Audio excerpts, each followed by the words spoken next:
تو یہ اپیل ہی بنیادی طور پر اس کو غلط دائر کیا گیا ہے، کیونکہ بغیر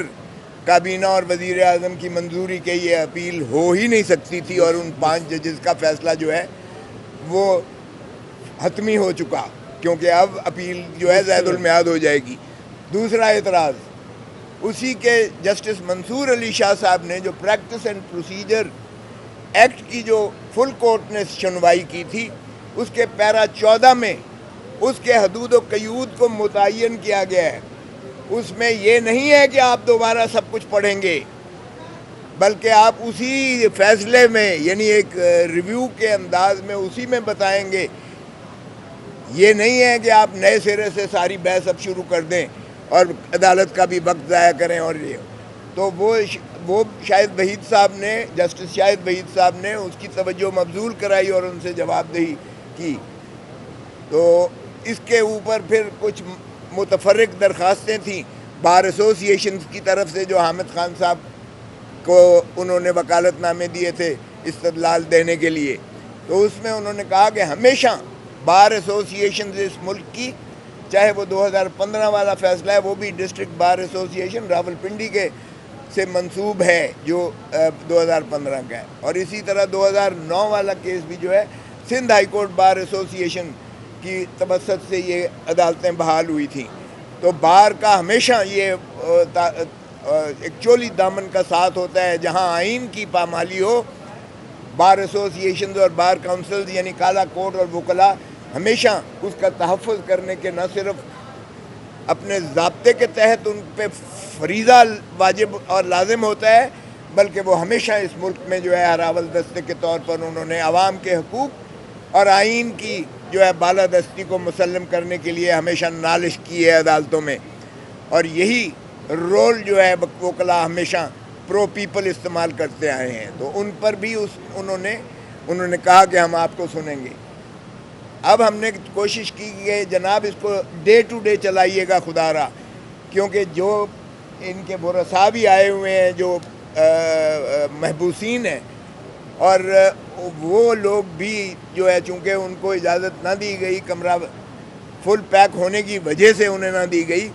لیکن ان کی بھی ذرا سنیے گا کہ وہ کس قسم کی جو ہے ان کے ساتھ ظلم اور زیادتیاں اور تشدد اور جبر ہو رہا ہے۔ مجھے ایک خود چونکہ میرے حلقے میں ہے یہ کور کمانڈر ہاؤس، جہاں سے میں MNA بنا ہوں، میرے حلقے میں ہے وہ، تو وہاں جو ہے NA 122 میں ہے، تو وہاں پر جو میرا ایک آیا اور اس نے کہا میرے باپ پر اتنا تشدد کیا گیا کہ اس کا بازو ٹوٹ گیا، اور 7 ہفتوں سے مجھے ملاقات نہیں کرنے دی گئی ہے۔ ہمارے فیملی کو اب یہ بھی نہیں پتہ کہ وہ زندہ بھی ہے کہ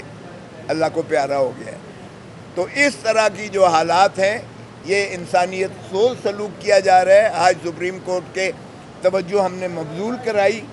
کہ یہ پاکستان کے جو یہ انسانیت کے سوز جو سلوک کیا جا رہا ہے، آپ خدا را اس کو ڈے ٹو ڈے کی بنیاد پر اس کا فیصلہ کیجئے گا، تاکہ ان کو مخلصی ہو اور انصاف دیجئے گا۔ انصاف کے متلاشی ہیں یہ لوگ جو 105 تھے، 20 اس میں سے جو ہے انہوں نے رہا کیے۔ وہ بھی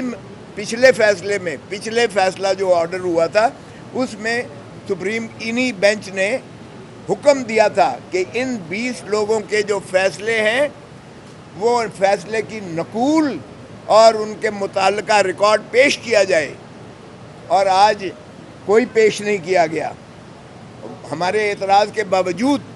تو فرمانے لگے کہ کیا آپ اس کو چاہتے ہیں کہ یہ ہم اس بنا پہ التوا کرتے ہیں؟ ہم نے کہا نہیں، آپ کم از کم اپنے فیصلے پر تو عمل درآمد کروائیے گا، اس لیے کہ فیصلہ یہ لکھتے ہی نہیں ہیں، یہ فوجی عدالت نہیں ہے، یہ کورٹ مارشل جو ہے